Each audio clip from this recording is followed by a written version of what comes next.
விக்னேஸ்வரா போற்றி ஓம் நவக்கிரன் அருளை போற்றி. மகர ராசி நேயர்களுக்கு வணக்கம். மகர ராசி காலபுருஷ சக்கரத்தின் 10ஆம் இடம், சனி பகவானின் ஆட்சி வீடு.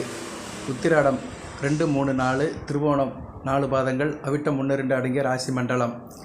இந்த வீடியோ பதிவில் சனி பகவான் உங்கள் ராசிநாதன் உங்கள் ராசியை விட்டு விலகுறாரு.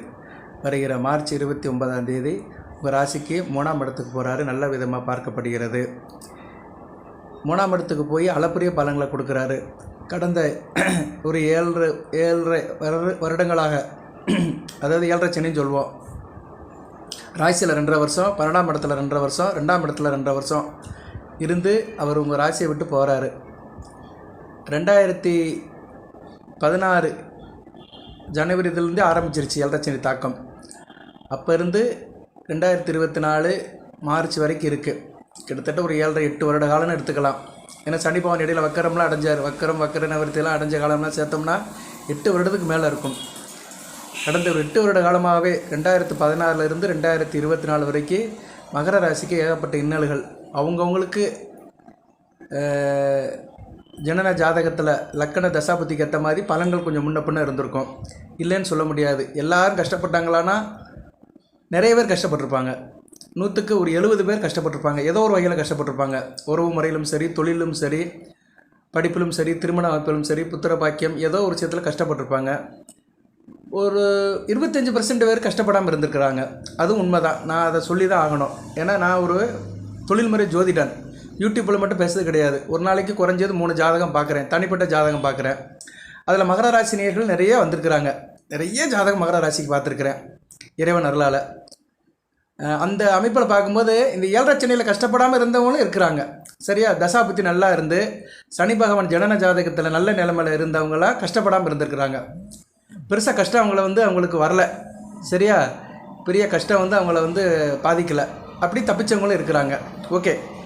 இருந்த போதிலும் மெஜாரிட்டியாக நிறைய பேர் கஷ்டப்பட்டுருக்குறாங்க.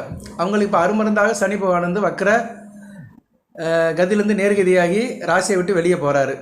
இந்த அமைப்பு நடக்க போகுது. அடுத்து வருகின்ற காலகட்டத்தில் சனி பகவான் நல்ல பலன்களை கொடுக்குறாருங்க. 3ஆம் இடத்துல இருக்கும்போது நல்ல பலன்களை கொடுப்பாரு. அடுத்து 4ஆம் இடம் 5ஆம் இடம் பிரச்சனை இல்லை. 4ஆம் இடத்துல நீசம் அடைவார். 5ஆம் இடத்துல ஸ்தான பலம் அடைவார். 6ஆம் இடத்துலையும் நல்ல அமைப்பு தான். ஸோ 3, 4, 5, 6 இந்த 4 இடங்களும் நல்ல அமைப்பு தான். 7ஆம் இடத்துக்கு வரும்போது கண்டகச்சனி, 8ஆம் இடத்துக்கு வரும்போது அஷ்டமச்சனி. அதுக்கெல்லாம் இந்த 4 இருக்குது. ஸோ 2025 மார்ச்சிலேருந்து ஒரு 10 வருட காலத்துக்கு சனி பகவானால் எந்த பிரச்சனையும் இல்லை. மகர ராசிக்கு நிம்மதியாக இருக்கலாம். அது குறிப்பாக சனி மகாதசை நடக்கிறவங்களுக்கு ஓரளவு நல்லாயிருக்கும். எபோ ஆவரேஜாக இருக்கும். கூடுதலாக சனி பகவான் உங்கள் ஜனன ஜாதகத்தில் ராசி ரீதியாக, என்ன ராசிக்கு தான் நான் பலன் சொல்கிறேன், லக்கணத்தை போட்டு இதில் இருக்க வேண்டாம். ஏன்னா லக்கணத்தை சொல்லும்போது நான் தசாபத்திக்கு சொல்கிறேன். சனி மகாதசைக்கு வீடியோ போடும்போது லக்கண ரீதியாக சொல்கிறேன். ஸோ அதை இதில் போட்டு மேட்ச் பண்ண வேண்டாம். ஏன்னா ஜோதிடத்தில் நிறைய பிரிவுகள் இருக்குது, உட்பிரிவுகள் இருக்குது. ஒரு பலனை ஒரு ஆளுக்கு சொல்ல முடியாது. பிரித்து தான் சொல்ல முடியும். சரியா நேரில் இப்போ ராசிக்கு சொல்கிறதுனால மகர ராசியில் எந்த லக்கணத்தில் பிறந்தாலும் சரி, என்ன தசாபத்தி நடந்தாலும் அவங்களுக்குள்ள பலனை தான் சொல்ல முடியும்.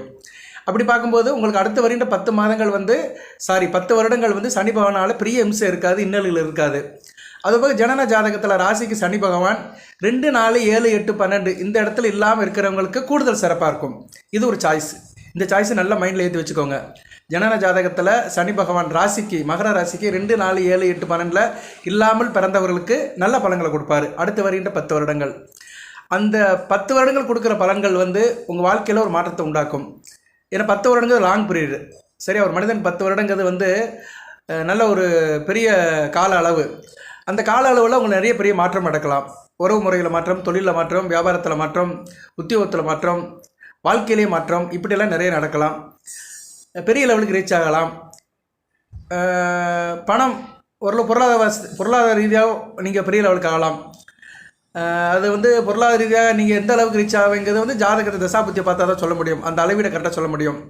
வாட்டர் பேபி ஒரு முன்னேற்றம் இருக்கும். அந்த முன்னேற்றம் உங்கள் பொருளாதார ரீதியாக நீங்கள் லட்சங்களை சம்பாதிக்கலாம், கோடிகளை சம்பாதிக்கலாம், ஆயிரங்களை கூட சம்பாதிக்கலாம்.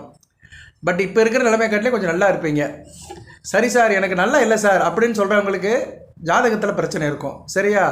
ஜாதகத்தில் சனி பகவான் கெட்டு போயிருப்பார். லக்கண ரீதியாக நல்ல தசாபுத்தி நடக்காது. இந்த 2 ஆப்ஷன் இருந்தால் தான் அடுத்து வருகின்ற காலத்தில் நீங்கள் கஷ்டப்படுவீங்க மகர ராசியில். நான் அதையும் சொல்கிறேன். சும்மா எல்லாத்துக்கும் ஒட்டுமொத்தமாக கூட்டத்தில் கோயந்தா போடுற வேலை நான் என்றைக்குமே கிடையாது. போதி ஜோடத்தில் கிடையாது. சரியா? இந்த செம்பரியாடு சாஞ்சா சாயிர பக்கம் சொல்லிட்டு போகிற மாதிரிலாம் கிடையாது. இங்கே வந்து பலன்கள் கரெக்டாக பர்ஃபெக்டாக நடக்கணும்னா உங்கள் ஜனன ஜாதகம் ஒத்துழைக்க வேண்டும்.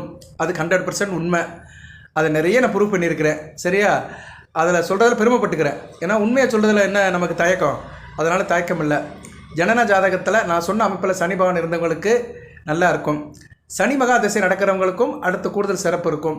மற்ற குருதிசை ராகதிசை நடக்கிறவங்களுக்கு சனி பகவான் நல்ல நிலைமையில் இருந்தால் நல்ல பலன்களை கொடுப்பாரு. ஓகே நேயர்களே, நான் அந்த தசா புத்தி வீடியோ போடும்போது இதை கொஞ்சம் கோயின்சைட் பண்ணி பேசுகிறேன். ஏன்னா சனி பகவான் உங்கள் ராசிநாதன், அதுக்காக தான் இவ்வளோ நேரம் முக்கியத்துவமாக பேசிகிட்டு இருக்கிறேன். பலன்கள் ஒரு வரி கூட சொல்லலை, அந்த அமைப்பு ரீதியாக தான் சொல்கிறேன். என்றைக்கும் அமைப்பு ரீதியாக நம்ம கரெக்டாக சொல்லிட்டோம்னா பலன்கள் ஆட்டோமேட்டிக்காக வந்துடும். பலன்கள் என்ன சார், நமக்கு பிரச்சனை தீரணும் அவ்வளோதானே, அதான பலன்கள். நீங்கள் பலன்னு என்ன கேட்குறீங்க? நான் நல்லா இருக்கணும், நான் சங்கடம் இல்லாமல் இருக்கணும், சந்தோஷமாக இருக்கணும், என்னை சுற்றி நல்லது நடக்கணும், எனக்கு எந்த பிரச்சனையும் வரக்கூடாது. அப்படி ஒருத்தருக்கு அமைஞ்சிட்டா அவர் நல்லா இருக்காருன்னு அர்த்தம். அதைத்தான் எல்லோரும் எதிர்பார்க்குறாங்க. ஸோ பலன்கள்ங்கிறது வந்து ஜோதிடர் வந்து ஈடுகட்டி சொல்கிறது தான். ஆனால் அமைப்புங்கிறது யாராலையும் ஈடுகட்டி சொல்ல முடியாது. அது வந்து ரியலாக உள்ளது. கிரக நிலைகள், கிரக அமைப்புகள், அதை வந்து மாற்றவே முடியாது. அதைத்தான் நான் இன்றைக்கி முக்கியத்துவம் கொடுத்து அதை சொல்வேன். அந்த பேஸ் கரெக்டாக இருக்கணும், அந்த ஆர்கனைசேஷன் கரெக்டாக இருக்கணும், அந்த அமைப்பு கரெக்டாக இருக்கணும். ஓகே நேயர்களே, இப்போ நம்ம வந்து பலன்கள் வருவோம். ஏன்னா இன்றைக்கி கமர்ஷியல் ஆகிப்போச்சு. எதை கேட்டாலுமே எனக்கு எப்படி இருக்கும், நான் நல்லா இருக்கணும், அப்படி தான் நினைக்கிறோம் இல்லையா? அந்த அமைப்பு நமக்கு இருக்கா அப்படின்னு யாருமே வந்து யோசிக்கிறதும் இல்லை, வாசிக்கிறதும் இல்லை. ஓகே இருக்கட்டும், ஊரோடு நானும் ஒத்து போகிறேன், வித்தியாசமாலாம் நிற்க வேண்டாம். சரியா நேர்களே, எனக்கு தனிப்பட்ட முறையில் ஜாதகம் வரும்போது நல்லா தெளிவாக பார்த்து சொல்லிடுவேன். ஏன்னா அந்நேரம் வந்து அவங்க எங்கிட்ட பாயிண்ட் டு பாயிண்டில் தான் இருப்பாங்க. ஒருத்தருக்கு பார்க்கும்போது அவருக்கு உள்ளதை சொல்லிடலாம். ஆனால் இன்றைக்கி கோடிக்கணக்கில் இருப்பீங்க மகர ராசியில், உலகம் வாழ் மகர ராசி நேர்கள். அதனால் உங்களுக்கு வந்து உள்ளதை வந்து உள்ள வரை சொல்லிட்டு போயிடுவோம். இப்போ வந்து 7.5 சனி விலகுது உங்களுக்கு வருகிற மார்ச் 29, 2025. சனி பவனை போல் கெடுப்பாரும் இல்லை கொடுப்பாரும் இல்லை, இப்படி ஒரு சொல்லலாம் நிறையா இருக்குது. ஜோதிடத்தில் வந்து பலன்கள் சொல்வதை காட்டிலும் சொல்ல வழிகள் நிறையா இருக்குது. அப்படி எப்படி கொடுப்பாரு, இப்படி கெடுப்பார் அப்படி பார்த்தா கெடுத்துட்டார். ஆல்ரெடி ஒரு 8 வருஷமாக கெடுத்துட்டார். இன்னும் கொடுக்க போகிறாரு. எப்படி சார் கொடுக்க போகிறாரு அப்படின்னா, அவர் வந்து அடுத்து வருகின்ற காலங்கள் வந்து நீங்கள் வந்து 3ஆம் இடத்துல இருக்கிற சனி பகவான் ஒரு 2 வருஷத்துக்கு இருப்பார் மீனத்தில். மீனம் வந்து அவர் சமமான வீடு தான். அவர் ஸ்தான பலம் பெறாராம் பார்க்கணும். மீனத்தில் வந்து ஸ்தான பலம் இல்லை, ஆனால் சமம் அடைவார். சத்பலத்தில் வந்து ஒரு முக்கியமான பலன்கள் இருக்குது. உச்சம், ஆட்சி, நட்பு, சமம், பகை, நீசம், இந்த 6 பலங்க தான் சட்பலம். இந்த சட்பலத்தில் கிரகங்கள் எந்த நிலைமையில் இருக்கோ அதுக்கேற்ற மாதிரி பலன்களை கொடுக்கும். இப்போ மீனத்தில் வந்து அவர் வந்து சமம் அடைவார் குரு வீட்டில். வீடு கொடுத்த குரு நல்ல நிலைமைக்கு வரும்போது நல்ல பலன்களை கொடுப்பார். சரியா? இது வந்து கான்செப்ட். ரைட்டு. அடுத்த 2 வருடத்துக்கு எப்படி இருக்குன்னு பார்ப்போம். சனி பகவான் வந்து இப்போ வந்து மீனத்தில் வந்து பயிற்சியாகி போகிறாரு. நீங்கள் என்ன செய்யலாம்னா இந்த காலகட்டத்தில் வந்து புதுசாக வீடு கட்டலாம். வீடு கட்டுறதுக்கு அமைப்பு இருக்கும். வீடு கட்டின வீடை வந்து கிரகப்பிரவேசம் பண்ணுறதுக்கு ஒரு கூடுதல் வாய்ப்பு இருக்கும். அதுக்கடுத்து வண்டி வாகனம் யோகனம் உங்களை தேடி வரலாம். வண்டி வாகனம் சம்மந்தப்பட்டவங்களுக்கு நல்லாயிருக்கும். அது சம்மந்தப்பட்ட பிஸ்னஸ் பண்ணுறவங்களுக்கு நல்லாயிருக்கும். அது சம்மந்தப்பட்ட வேலையில் இருக்கிறவங்களுக்கு நல்லாயிருக்கும். அது சம்மந்தப்பட்ட உற்சாக வச்சுருக்கிறவங்களுக்கு மிக சிறப்பாக இருக்கும். வெளிநாட்டு யோகம் தேடி வரலாம். உடல் ஆரோக்கியம் நல்லபடியாக இருக்கும். அதுபோக சனி பகவான் வந்து உங்களை வந்து ஒரு நல்ல லெவலுக்கு கொண்டு போவாருங்க. 3ஆம் இடத்துல இருக்கிற சனி பகவான் வந்து உபயசான சாணத்தில் இருக்கிற வந்து நல்ல லெவலுக்கு கொண்டு போவார். தைரிய விரிய காரிய சாணத்தில் இருக்கிறனால தொட்ட காரியம் தொடங்கும். நீங்கள் எந்த காரியத்துக்கு போகிறீங்களோ அந்த காரியம் உங்களுக்கு சாதகமாக அமையும். சரியா? அதுபோல் அன்றைக்கி தேதிக்கு நீங்கள் வந்து அந்த குருபலம் சந்திரபலம் எல்லாத்தையும் பார்க்கணும். அதுக்கு நான் வீடியோ போடுறேன், அதையும் பாருங்கள். நான் இதுக்காக தான் மகர ராசிக்கு வந்து பிரித்து போடுவேன். இந்த போன வீடியோலாம் போட்டிருந்தேன். உத்திராடம், திருவோணம், விட்டத்துக்கெல்லாம் அந்த பலமுள்ள நாட்கள்லாம் போட்டிருந்தேன். பலம் இல்லாத நாள் அன்றைக்கி எந்த தெய்வத்தை வழிபடணும்னு சொல்லியிருந்தேன். ஸோ நாளும் பார்க்கணும். வருட பலன்களை பார்த்துட்டு அப்படியே போயிடக்கூடாது. நாள் பலன்களையும் பார்க்கணும். நாள்கள் பார்க்குறவங்களுக்கு கோள்கள் ஒன்றும் செய்யாது. அதையும் பாருங்கள். இருந்த போதிலும் நல்ல ஒரு காரிய அனுகூலத்தை கொடுப்பாரு. சொந்த பந்தத்துக்கிட்ட இருந்த பிரச்சனைலாம் தீர்ந்து போயிடும். சொந்த பந்தத்தெல்லாம் நல்லா நெருங்கி போவீங்க. ரொம்ப நாளாக விடுபட்டு போன சொந்தங்கள்லாம் ஒன்று சேரும். கிட்டத்தட்ட ஒரு வருட கணக்கில் ஒரு 20 வருடம் 30 வருடம் பார்க்காத சொந்தங்கள், குறிப்பாக தகப்பன் வழி சொந்தங்கள், பாட்டன் வழி சொந்தங்கள், இதெல்லாம் வந்து உங்களை சேர்ந்து வருவாங்க. அவங்கள பார்க்குற மாதிரி இருக்கும். அந்த சந்திப்பு வந்து ஒரு நிகழ்வை கொடுக்கும். அந்த ரிலேஷன்ஷிப்பு ஒரு மனதுக்கு ஒரு சந்தோஷத்தை கொடுக்கும். அதுபோக கடன் வாங்கி இடம் விட்டு இடம் மாறி இருப்பீங்க. கடனை வாங்கிட்டு திருப்பி கொடுக்க முடியாமல் ஒரு இடத்த விட்டு ஒரு இடம் மாறி இருப்பீங்க. அவமானம் ஏற்பட்டிருக்கும். இப்படி சொல்ல முடியாத கஷ்டங்கள்லாம் கடந்து வந்திருப்பீங்க. கடன் வாங்கினவங்கலாம் இனிமேல் அதுக்கு வேலையே இருக்காது. கடனெல்லாம் திருப்பி கொடுக்கறதுக்கு ஒரு முகாந்திரம் கிடைக்கும். சரியா? ஒரே நைட்லாம் கொடுத்துட மாட்டீங்க. உடனே இங்கே கேட்டுருவாங்க, நான் கடன் பட்டிருக்கேன், கோடிக்கணக்கில் கடன் பட்டிருக்கிறேன், இஎம்ஐ வாங்கிட்டுருக்கேன், பெரிய லெவலுக்குலாம் நான் கால் வச்சுருக்கிறேன், காலை வச்சுருக்கிறேன், எனக்கு நாளைக்கே தீர்ந்து போயிருமா? அது சத்தியமாக தீராது. அதுக்கு ஒரு வழி கிடைக்கும். சரியா? அது கொஞ்சம் கொஞ்சமாக தான் ஷார்ட் அவுட் ஆகும். ஓகே, இது போக அவருடைய வழிபாடும் இருக்குது, வழிபாடையும் பண்ணணும். சனி பகவான் 7.5 சனியை விட்டு வெளியே போனாலுமே சனி மகா திசை நடக்கிறவங்க வந்து கண்டிப்பாக சனி பகவானுடைய வழிபாடு பண்ணிக்கிட்டே இருக்கணும். 19 வருடங்களும் பண்ணணும். இப்போ மகர ராசியில் 3 நட்சத்திரத்தில் பிறந்தவங்களுக்கு சனி மகா திசை நடக்கும், வயதுக்கு ஏற்ற மாதிரி நடக்கும். உத்திராட நட்சத்திரத்தில் பிறந்தவங்களுக்கு ஒரு 50 வயசுக்கு மேலே நடக்கும். திருவோணத்தில் இருக்கிறவங்களுக்கு கீழே நடக்கும், ஒரு அது கீழே உள்ள வயதில் இருக்கிறவங்க நடக்கும். அவிட்டத்துக்கு முன்னாடியே வந்துடும். சரியா? செவ்வாய் திசை, ராகு திசை, குரு திசை, சனி திசை ஒரு 40 வயசுக்குள்ளே வந்துடும். ஸோ இவங்க வந்து அந்த சனி மகா திசை நடக்கிற வரைக்கும் அந்த வழிபாடு தொடர்ந்து செய்யணும். செஞ்சீங்கன்னா அடுத்த வருகின்ற 10 வருட காலத்துக்கு நீங்கள் மகாராசனாக இருப்பீர்கள். சரியா? அந்த மகாராஜா வாழ்க்கையை சனி பகவான் கொடுப்பாரு. அவர் வந்து எந்த அளவுக்கு நீங்கள் மெனக்கிடுறீங்களோ அந்த அளவுக்கு பலனை கொடுப்பார். உடல் உழைக்கணும், அவரை நினைக்கணும். சரியா? அது ரொம்ப ஒரு தவம். அது அதான் சொல்லியிருக்கிறாங்க, மனம், வாக்கு, காயம். மனதால் நினைக்கணும், வாக்கு மந்திரத்தை சொல்லணும், காயம் உடலால் ஒத்துழைக்கணும். சரியா? இந்த 3 வந்து நீங்கள் சனி பகவானை நினச்சிங்கன்னா நல்ல பலன்களை கொடுப்பாரு. இது நிதர்சனம், உண்மை. அதுபோக அடுத்து வருகின்ற காலங்களில் வந்து உங்கள் பாவ புண்ணிய கர்ம வினைகளுக்கு ஏற்ப பலன்களை கொடுப்பாரு. அதுதான் மெயின். அதை தான் இப்போ நான் சொல்கிறேன். சரியா? பாவ புண்ணிய கர்ம வினைகளுக்கு ஏற்ப பலன்களை கொடுப்பாரு. அதனால் 7.5 சனி முடிஞ்சிருச்சுன்னு நம்ம எடுத்தேன் கழுத்தேன்னு வாழக்கூடாது. நியாய தர்மப்படி வாழ்ந்தீங்கன்னா அடுத்த வருகின்ற காலம் நல்லா இருக்கும். ஏன்னா சனி பகவான் நல்ல நிலைமைக்கு போகிறது முக்கியம் இல்லை, மகர ராசினியர்கள் நல்ல நிலைமையில் வாழ்கிறது தான் முக்கியம். சரியா? எனக்கு தான் 7.5 சனி முடிஞ்சிருச்சுங்க, நான் இனிமேல் என் சௌகரியத்து தான் இருப்பேன், என் சௌகரியத்துக்கு எப்படினாலும் இருப்பேன், அடுத்தவனை கெடுப்பேன், அடுத்தவன் குடும்பத்தில் குழப்பத்தை உண்டாக்குவேன், அடுத்தவன் பொருளை ஆட்டே போடுவேன், அடுத்தவன் சொத்தை எடுப்பேன், ஊர் சொத்தை அடித்து உலையில் போடுவேன், இப்படிலாம் செய்கிறவங்களுக்கு சனி பகவான் வாங்க கொடுக்க மாட்டார். கங்கணம் கட்டிக்கிட்டே இருப்பார். இவன் எப்படா மாட்டுவான்னு நினச்சி ஒரு அடி அடிச்சுடுவார். எந்திக்கவே முடியாது. அப்புறம் வாழ்க்கையில் அவன் எந்திக்கவே முடியாது. சனி பகவான் ஒருத்தன் அடிச்சிட்டாருன்னா அவன் எந்திக்கவே முடியாது. சரியா? கொடுத்துட்டாருன்னா அது வாழ்நாள் முழுக்க இருக்கும், தலைமுறை தாண்டி இருக்கும். நீங்கள் முடிஞ்சு உங்கள் பேரம்பத்தி வரைக்கும் அந்த சொத்தை அனுப்பிச்சிட்டு இருப்பாங்க.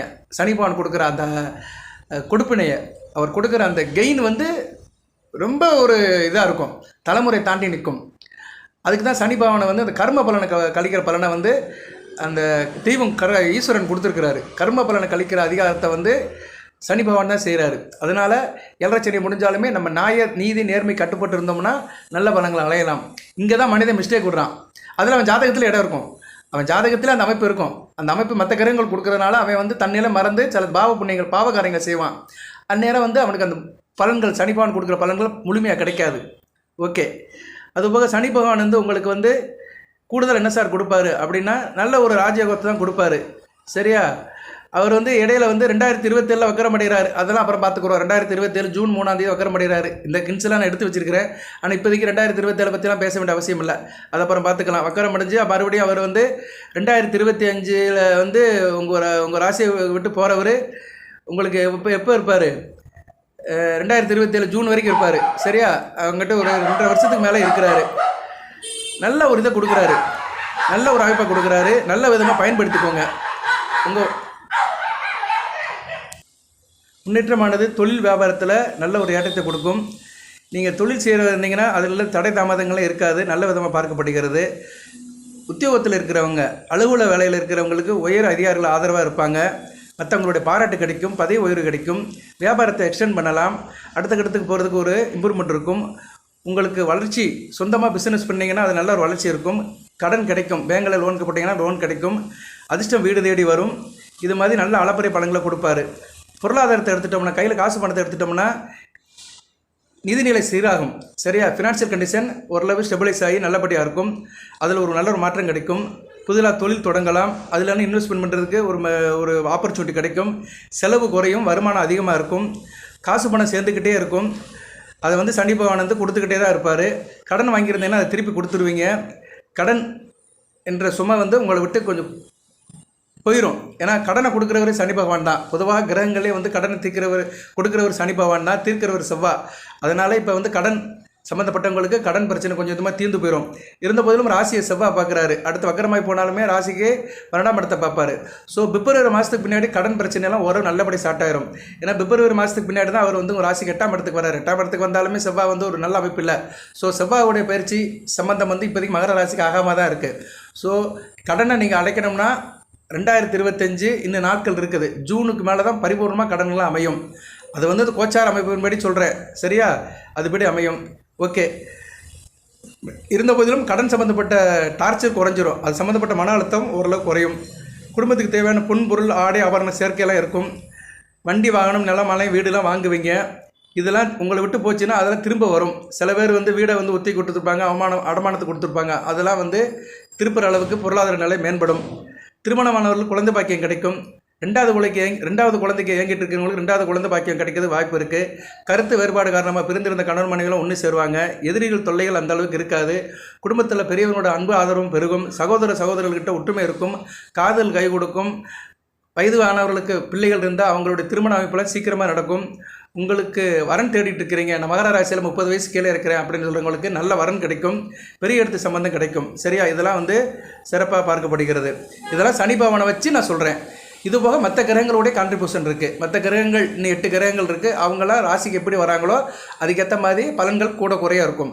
இருந்த போதிலும் சனி பகவான்கிறது ஒரு வருடக்கோள். அவர் வந்து ஓரளவுக்கு நல்ல நிலைமைக்கு போகிறதுனால நான் சொல்கிற விஷயத்துலலாம் ஓரளவு உங்களுக்கு வந்து ஒரு கொஞ்சம் ஃப்ரீயாக இருக்கும். சரியா? பலன்கள்லாம் நல்லபடியாக இருக்கும். ஒரு ஸ்மூத்தாக போய்கிட்டு இருக்கும். படிக்கிற மாணவர்கள் புத்திசாலித்தனமாக இருப்பீங்க, திறமையாக இருப்பீங்க, நல்ல பரீட்சையில் நல்ல மார்க் எடுப்பீங்க. அதுபோக ஆராய்ச்சி துறையில் இருக்கிறவங்க, இது என்ன ஆராய்ச்சினா என்ன, இன்வெஸ்ட்மெண்ட், இது ஆராய்ச்சினா சயின்ஸ் சம்மந்தப்பட்ட இருக்கிறவங்களுக்கெல்லாம் நல்ல காலகட்டமாக பார்க்கப்படுகிறது. வெளிநாட்டு படிக்க செல்கிறவர்களுக்கும் நல்ல யோகமாக இருக்கும். அரசு தேர்வில் எழுதுனீங்கன்னா சக்ஸஸ் ஆகும். ஆனால் இது வந்து பொதுவாக சொல்லியிருக்கு. அரசு தேர்வில் சக்ஸஸ் ஆனோம்னா ஜனன ஜாதகத்தில் 10ஆம் இடத்தோட சூரியன் செவ்வாய் சம்மந்தப்பட்டு ராசி லக்கணத்துக்கு 10ஆம் இடம் வலுத்து சிம்மமும் வலுத்து இருக்கணும். அதில் சில காம்பினேஷன்லாம் இருக்குது. அது சம்மந்தப்பட்டவங்களுக்கு வந்து கண்டிப்பாக அரசு தேர்வில் வேலை கிடைக்கும். அரசில் வேலை கிடைக்கணும்னா முதல் எக்ஸாமில் பாஸ் பண்ணணும். சரியா? அதுக்கு வந்து ஜனன ஜாதகத்தில் அமைப்பில் இருக்கணும். சட்டியில் இருந்தால் தான் அகப்பைக்கு வரும். சரியா நேர்களே? அதனால் ஜனன ஜாதகத்தில் அரசு வேலைக்கு போகிறதுக்கு அவனுக்கு விதி இருக்குது, பிராப்தம் இருக்குன்னா அந்த அமைப்பு இப்போ செயல்படும். சரியா? அதை கொண்டு வந்துடுவார் சனி பகவான். படிக்கிறதுல நீங்கள் ராஜாவாக இருப்பீங்க. நல்ல ஒரு உச்சத்துக்கு போவீங்க. படிக்கிற மாணவர்களுக்கு நல்ல விதமாக பார்க்கப்படுகிறது. தேக ஆரோக்கியம் நல்லா இருக்கும். நாள்பட்டு வியாதிகள் குறையும். மருத்துவ செலவு குறையும். வயதானவர்கள் தியானம் யோகா செஞ்சீங்கன்னா நல்லபடியாக இருக்கும். உடற்பயிற்சி செய்யலாம். வாக்கிங் போகிறது, ரன்னிங் போகிறது, சைக்கிளிங் போகிறதுலாம் உங்களுக்கு சிறப்பாக பார்க்கப்படுகிறது. குறிப்பாக சனி பகவான் வந்து உடலை உழைக்கிற கிரகம். நான் ஏற்கனவே சொல்லியிருக்கிறேன் பழைய வீடியோலாம். நீங்கள் வந்து இப்போ வந்து ஒரு 60 வயதுக்கு மேற்பட்டு இருக்கீங்கன்னா, ரிட்டையர்ட் ஆகி வீட்டில் இருக்கீங்கன்னா டெய்லி வாக்கிங் போங்க. காலையில் போங்க, இல்லைன்னா சாயந்தரம் போங்க.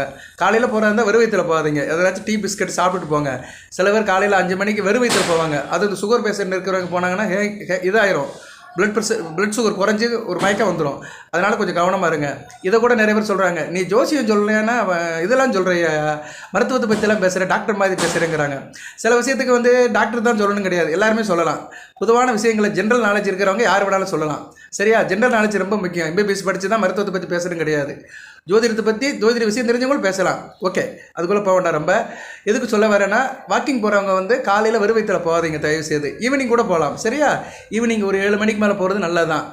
அந்த குறிப்பாக இந்த சக்கரை வியாதியில் பாதிக்கப்பட்டவங்க, பிளட் ப்ரெஷர் இருக்கிறவங்கலாம் ஈவினிங் போகிறது மிகச்சிறப்பு. நைட்டு நல்லா தூக்கம் வரும். ஓகே, மன நிம்மதி உண்டாகும். கூடுதலாக என்ன சொல்ல வந்தேன்னா, உடல் உழைப்பு அதிகமாக இருக்கிறவங்க சனி பகவான் நல்லா சப்போர்ட் பண்ணுவார். அதனால் 60 வயதுக்கு மேற்பட்டவங்க வாக்கிங் போங்க. அது கீழே இருக்கிறவங்க நல்ல தேக ஆரோக்கியத்தை பண்ணுங்க, நல்லா உழைங்க. சரியா? வண்டியிலையும் கார்லையும் போயிட்டு வந்துட்டு இருக்காதிங்க. போங்க வாங்க. அதுக்காக கார்லையோ 2 வீலரில் போவேன்னான்னு சொல்லலை. முடிஞ்ச அளவு கொஞ்சம் நடப்பயிற்சியை வளர்த்துக்கோங்க. உடல் உழைப்பு இருக்கணும். வீட்டுக்கு தேவையான பொருட்களை போய் நடந்து போய் வாங்கணும். உடல் உழைப்பு இருக்கணும். வீட்டுக்கு தேவையான ஏதோ ஃபிசிக்கலாக சில ஒர்க்குகள் செஞ்சீங்கன்னா சனி பகவானுடைய அனுக்கிரம் முழுமையாக கிடைக்கும். ஏன்னா உடல் உழைப்பு சம்மந்தப்பட்டவங்களுக்கு வந்து சனி பகவான் வந்து உச்சி முகர்வார். யார் வந்து உடல் உழைப்புக்கு வந்து அதிக முக்கியத்துவம் கொடுக்குறாங்களோ அவங்ககிட்ட சனி பகவான் வந்து ரொம்ப தூரமாக போயிடுவார் அவங்களை விட்டு. ஏன்னா அவருடைய இதே இருக்காது, அவருடைய கெடுபாரவே இருக்காது. ஏன்னா அவன் உடல் உழைக்கிறான். எந்த அளவுக்கு உடலை ஃபுல்லாக வளைக்கிறானோ அவனுக்கு வந்து சனி பகவானுடைய டிஸ்டர்பன்ஸ் இருக்காது. நல்ல நிலைமை கொண்டு போவார். சரியா? உச்சி முகந்து நல்ல பலன்களை கொடுப்பாரு. இதை வந்து மனசுக்குள்ளே நல்லா பதிவே வச்சுக்கோங்க மகர ராசினியர்கள். ஏன்னா மகர ராசினியர்கள் ஏற்கனவே ராசிநாதனை சனி பகவானை கொண்டவர்கள், நல்ல உழைக்கிறவர்கள், நல்ல வேலை பார்க்குறவங்க, ஓப்பி அடிக்க மாட்டீங்க, நல்ல மெனக்கிடுவீங்க. ஸோ மகர ராசி மாதிரி உழைக்கிற ராசி எதுவுமே கிடையாது. மகர ராசி உழைப்பின் உச்சம் தொடுகிற ராசி. அதனால் நான் இந்த உங்களுக்கு சொல்ல வேண்டிய அவசியம் இல்லை. மற்ற ராசிக்கு வேணால் சொல்லலாம். இருந்த போதிலும் ஒரு சில வரிகளை குறிப்பிட்டு சொல்கிறேன். நல்லா உழைங்க. சரியா? எந்த அளவுக்கு உழைக்கணுமோ அந்த அளவுக்கு உழைங்க. உழைக்கணும்னா சும்மா அந்த பாறையை தூக்குறது, மரத்தை விட்டுறதெல்லாம் இல்லை. முடிஞ்ச அளவுக்கு ஃபிசிக்கலாக உழைங்க. சரியா? சில காரியங்களில் ஃபிசிக்கலாக செய்யுங்க, நல்லபடியாக இருக்கும். வண்டி வாகனத்தை யூஸ் பண்ணாதீங்க, ரொம்ப யூஸ் பண்ணாதீங்க. அது தேகாரியத்துக்கு ரொம்ப நல்லது. அதை பற்றி பேசிக்கிட்டே போகலாம். அது நமக்கு தேவையும் இல்லை. ஓரளவு சொல்லியிருக்கிறேன், சுருக்கமாக சொல்லியிருக்கிறேன், சூட்சமாக சொல்லியிருக்கிறேன். முடிஞ்ச அளவு ஃபிசிக்கலாக இருங்க, நல்லபடியாக இருக்கும். 2 வீலர் ஓட்டுறது, கார் ஓட்டுறதை மேக்ஸிமம் தவறுங்க. அவசியத்துக்கு அத்தியாவசியத்துக்கு வச்சுக்கோங்க. மற்ற நேரத்துக்கெல்லாம் ஃப்ரீயாக இருக்கும் போதெல்லாம் நடந்து போங்க எங்கனாலும். அது நடந்து போனால் நல்லது. நடந்து போன கால்களுக்கு சீதேவி. சரியா? சீதேவியோட அனுக்கிரம் கிடைக்கும். ஒரு மனிதனுக்கு ஸ்ரீதேவியோட அனுக்கிரம் கிடச்சிச்சின்னா மகாலட்சுமி கிடச்சிரும். அதைத்தான் அந்த காலத்தில் பழமொழி சொல்லியிருக்கிறானுங்க, நடந்த கால்களுக்கு ஸ்ரீதேவி அப்படின்னு இருக்கிறாங்க. ஓகே, ரொம்ப சொன்னோம்னா கன்ஃபியூஸ் ஆயிடுவீங்க. மனதில் ஒரு நிம்மதி இருக்கும், சுறுசுறுப்பாக இருப்பீங்க, தன்னம்பிக்கை தைரியமெல்லாம் அதிகமாக இருக்கும், மகிழ்ச்சியாக வாழ்வீங்க. இதெல்லாம் சனி பகவான் உங்களுக்கு செஞ்சு கொடுப்பாரு. வேறு என்ன சார் கொடுப்பாரு? வேறு நல்ல விதமாக தான் பார்க்கப்படுகிறதுங்க. சரியா? அடுத்த 2 காலங்கள் தேக ஆரோக்கியம் நல்லா இருக்கும், தொழில் வியாபாரம் குடும்பம் எல்லாமே நல்லதாக பார்க்கப்படுகிறது. 3ஆம் இடத்துக்கு போனாலுமே அவர் பார்க்கிற இடங்கள் எப்படி சார் இருக்கும் அதையும் சொல்லணும்ல. நல்லதே சொன்னால் மட்டும் போதாது, அவர் பார்வை பலன்கள் படுற இடங்கள் கொஞ்சம் கெடு பலன்கள் இருக்கும். 3ஆம் இடத்துக்கு போயிட்டாருன்னா 5ஆம் இடத்தை பார்ப்பார். ஆனால் 5ஆம் இடம் ரிஷபம், அவருக்கு பிடித்த வீடு தான், அதில் ஒன்றும் பிரச்சனை இல்லை. தன்னோட பிடித்த வீடை தான் பார்க்குறாரு, அது ரொம்ப முக்கியம். சனி பகவான் பிடித்த வீடை பார்த்தாருன்னா அந்த வீட்டில் உடைய ஆதிபத்திய விசேஷம் அந்த அளவுக்கு கெடுபலன் இருக்காது. அதனால் பிள்ளைகள் விஷயத்தில் கொஞ்சம் ஒரு 50% பலன்கள் கிடைக்கும். அதுபோல் 5 கூடிய சுக்கிரனுடைய நிலைப்பாடுக்கு ஏற்ற மாதிரி பலன்கள் மாறும். அதனால் பிள்ளைகள் விஷயத்தில் கொஞ்சம் அக்கறையாக இருங்க, பிள்ளைகள் விஷயத்தில் விட்டு கொடுத்து போங்க. பூர்வ புண்ணிய சொத்துக்கள் விஷயத்தில் சில பிரச்சனைகள் வரலாம், தகப்பன் விஷயத்திலும் சில பிரச்சனைகள் இருக்கலாம். தெய்வத்தை நல்ல கும்பிடுங்க, ஏன்னா 5ஆம் இடம் பக்தியை குறிக்கிறது, மந்திரஸ்தானம். இறைவனை நம்ம வழிபடுறோம் பார்த்தீங்களா, அந்த முறையை குறிக்கிறது. அதனால் இறை வழிபாடை நல்லபடியாக வளர்த்துக்கோங்க, அதில் ஒரு நேர்த்தியை வச்சுக்கோங்க. அந்த வழிபாடை சீராக நேராக வச்சுக்கோங்க. இறை வழிபாடை நல்ல ஒரு தவமாக செய்யுங்க, அது ரொம்ப முக்கியம். சரியா? நீங்கள் வீட்டில் சாமி கும்பிட்டாலும் சரி, பூஜை ரூமில் கும்பிட்டாலும் சரி, கரெக்டாக பர்ஃபெக்டாக சம்மந்தப்பட்ட அன்றைக்கி சம்மந்தப்பட்ட நாளுக்கு செய்ய வேண்டிய கடமைகள்லாம் கரெக்டாக செஞ்சீங்கன்னா எந்த பிரச்சனையும் இல்லை. மந்திரத்தை மனம் விட்டு சொல்லுங்கள், வாய் விட்டு சொல்லுங்கள், தாராளமாக சொல்லுங்கள். இறைநாமத்தை நல்லா சொல்லுங்கள், காது கேட்குற மாதிரி சொல்லுங்கள். சிலர் வாய்க்குள்ளே போட்டு முணங்கிட்டு இருப்பாங்க, அது செய்யலாம். மனதுக்குள்ளே இறைவனை நினைக்கலாம். அதைத்தான் நான் முதல்ல சொன்னேன், மனம் வாக்கு காயம்னு மனதுக்குள்ளே நினைக்கலாம். இருந்தாலும் மனம் சொல்கிறத இந்த காயம் கேட்கணும். காயம்னு என்ன? காது உடம்புல ஒரு அங்கம் தான். ஸோ அந்த மனம் சொல்கிறத வாய் வழியாக வெளியே அந்த மந்திரம் காது கேட்கணும். நம்ம சொல்கிற மந்திரம் நம்ம காதுக்கு கிடச்சுன்னா ரொம்ப புண்ணியம். அப்போ ஒரே நேரத்தில் 3 வேலை பார்க்குதுன்னு அர்த்தம். மனம், வாக்கு, காயம் 3மே இறைவனை நினைக்கிது, கூடுதல் பலன். இப்படி தான் ப்ராக்டிஸ் பண்ணிக்கணும். ஓகே, அதுக்கடுத்து சனி பகவான் உங்கள் ராசிக்கு 8ஆம் இடத்தை பார்க்குறாரு. 8ஆம் இடத்தை 3ஆம் இடத்துலேருந்து பார்ப்பார். ஸோ வண்டி வாகனத்தில் போகும்போது கவனமாக இருங்க, வம்பு வழக்கில் ஈடுபடாதீங்க, மற்றவங்க விஷயத்தில் தலையிடாதீங்க, உயரமான இடத்துலலாம் தனியாக போகாதீங்க. அப்பார்ட்மெண்ட்டில் இருக்கிறவங்க, உயரமான இடத்துல இருக்கிறவங்க, வயதானவர்களாம் கவனமாக இருங்க. ரொம்ப லாங்காக படியில் ஏறாதீங்க. சரியா? ஒரு வீடு 8th ஃப்ளோரில் இருக்குது, நான் ஃபஸ்ட் ஃப்ளோர்லேருந்து படியிலே போகிறேன்னு சொல்லிட்டு போகாதீங்க. அப்படி வயதானவர்களுக்கு தான் பிரச்சனை, வயதில் இருக்கிறவங்களுக்கு பிரச்சனை இல்லை, கொஞ்சம் ஸ்கிப் ஆகிரும். அதனால் படியை கைப்பிடிச்சி போங்க. எஸ்கலேட்டரில் போகிறவங்க பார்த்து போங்க. லிஃப்ட்டில் ஒன்றும் பிரச்சனை இருக்காது. சரியா? லிஃப்ட் ரிப்பேர் ஆனால் நின்று தான் போகும், மற்றபடி நமக்கு ஒன்றும் ஆகாது. மற்றபடி இந்த எஸ்கலேட்டரில் போகிறவங்க, மாடிப்படியில் ஏறி இறங்கும்போது கவனமாக இருங்க. டவரில் வேலை பார்க்குறவங்க கவனமாக இருங்க. எலக்ட்ரிசிட்டி டவர், அப்புறம் செல்ஃபோன் டவர், உயரமான இடத்துல டவரில் வேலை பார்க்குறவங்க, கன்ஸ்ட்ரக்ஷனில் வேலை பார்க்குறவங்க, கன்ஸ்ட்ரக்ஷனில் ஸ்கஃபோல்டிங் போட்டு அவுட் சைடில் வேலை பார்க்குறவங்க, பெயிண்டிங் வேலை பார்க்குறவங்க, ஃபினிஷிங் மேசன், இவங்கெல்லாம் நிறைய வேலை பார்ப்பாங்க. ஃபினிஷிங் ஒர்க் பார்க்குறவங்க கன்ஸ்ட்ரக்ஷன் ஃபீல்டில், அவங்களாம் பாவப்பட்டவர்கள். சரியா? வயிற்று பிழைப்புக்காக இன்றைக்கெல்லாம் நிறைய பேர் வேலை பார்க்குறாங்க. கன்ஸ்ட்ரக்ஷனில் பார்த்தா நமக்கே கஷ்டமாக இருக்குது. சென்னையில் பார்த்தோம்னா ஒரு அப்பார்ட்மெண்ட் இருக்கும், 10 மாடி இருக்கும், கீழே பேஸ்மெண்ட் ஃப்ளோர் 2 ஃப்ளோர் இருக்கும், மேலே 10 மாடி 12 மாடி இருக்கும், 15 மாடி இருக்கும். அதில் அவுட்டில் சப்போர்ட்டிங் போட்டு பூசுவாங்க. அது பூசுறது மேலே இருந்தால் பூசணும், அந்த ஹெட்ரூம் மேலே இருந்தால் பூசணும், மேலே இருந்தால் கீழே பூசிட்டு வருவாங்க. அவங்களாம் கவனமாக இருக்கணும். அந்த இது போட்டுக்கணும், சேஃப்டி ஹார்னஸ் போட்டுக்கணும், அந்த சேஃப்டி எக்யூப்மெண்ட்ஸ் எல்லாம் கரெக்டாக யூஸ் பண்ணிக்கணும், சேஃப்டி ஷூ போட்டுக்கணும், கையில் க்ளவுஸ் போட்டுக்கணும். அதெல்லாம் சம்மந்தப்பட்ட அந்த உபகரணங்கள், தற்காப்பு உபகரணங்கள் எல்லாம் யூஸ் பண்ணிட்டீங்கன்னா எந்த பிரச்சனையும் இருக்காது. ஓகே, அடுத்து உங்கள் ராசிக்கு 8ஆம் இடத்தை பார்க்குறாரு. 10ஆம் பார்வையால் எங்கே பார்க்குறாருன்னா 11ஆம் இடத்தை பார்க்குறாரு. எஸ், 11ஆம் இடத்தை பார்க்குறாரு. மூத்த சகோதர விஷயத்தில் கொஞ்சம் கவனமாக இருக்கணும், அவங்களுடைய ஹெல்த்தை பார்த்துக்கோங்க. சரியா? மூத்த சகோதர விஷயத்தில் கொஞ்சம் கவனமாக இருக்க வேண்டும். 11 குடைவன் ஓரளவு நல்ல நிலைமைக்கு தான் வருவார். அடுத்து 11 குடைவன் 6ஆம் இடத்துக்கு போகிறாரு. இவரும் 11ஆம் இடத்தை பார்ப்பார். இருந்த போதிலும் 11ஆம் இடத்தை குரு பார்ப்பார். அடுத்து 2025 பிரச்சனை இல்லை. சரியா? 2026 அந்த டயத்தில் தான் பிரச்சனை வரும். ஏன்னா 11 குடைவன் 11ஆம் இடத்துக்கு 8ஆம் இடத்துல மறைவார், ஆனால் உச்சம் அடைவார், அப்பயும் பிரச்சனை இல்லை. ஸோ பார்த்தீங்களா, குரு நிலைப்பாடு இப்படி போதும் பாருங்கள். ஏன்னா உங்கள் 10ஆம் இடத்தை அவர் 10ஆம் பரிவால் 11ஆம் இடத்தை பார்ப்பார். 11 குடைவன் குரு இப்போதைக்கு நல்ல நிலைமையில தான் இருக்கிறாரு. சரியா? ராசிக்கு 5ஆம் இடத்துல தான் இருக்கிறாரு. 11 குடைவன் 5ஆம் இடத்துல இருந்தாலும் பிரச்சனை இல்லை. அடுத்து 6ஆம் இடத்துக்கு போவார். 6ஆம் இடத்துக்கு போனாலும் 11ஆம் இடத்தை பார்ப்பார். சரியா? அவர் உங்கள் ராசிக்கு பார்ப்பார். அடுத்து உச்சமடைவார். ஓகே, இதெல்லாம் அடுத்த நிலைமைகள். இதை இப்போதைக்கு சொல்ல வேண்டிய அமைப்பு அவசியம் இல்லை, நான் ஒரு ஃப்ளோவில் சொல்லிட்டேன். அதுவெல்லாம் ஒரு பக்கம் இருக்கணும். குருவோட சஞ்சாரம் அடுத்த பக்கம் இருந்தாலுமே மூத்த சகோதர வழியில் அவங்க எழுத்தை பார்த்துக்கோங்க. லாபம் நல்லா வரும், ஆனால் வந்தாலுமே அதில் சில செலவுகள் இருக்கும். அதனால் வர்ற லாபத்தை இருக்க பிடிச்சிக்கோங்க. லாபம் வருதுன்னு கண்ணாப்பண்ணு செலவு பண்ணிடாதீங்க. வர்ற லாபத்தை வந்து சேவிங்ஸ் பண்ணுங்கள், இன்வெஸ்ட்மெண்ட்டில் போடுங்க, நல்லா பார்த்துக்கோங்க. ஏன்னா சனி பகவான் வந்து 10ஆம் பார்வையால் 11ஆம் இடத்தை பார்க்குறாரு. சரியா, அது வந்து நல்ல விசேஷம் இல்லை. கவனமாக இருக்கணும்.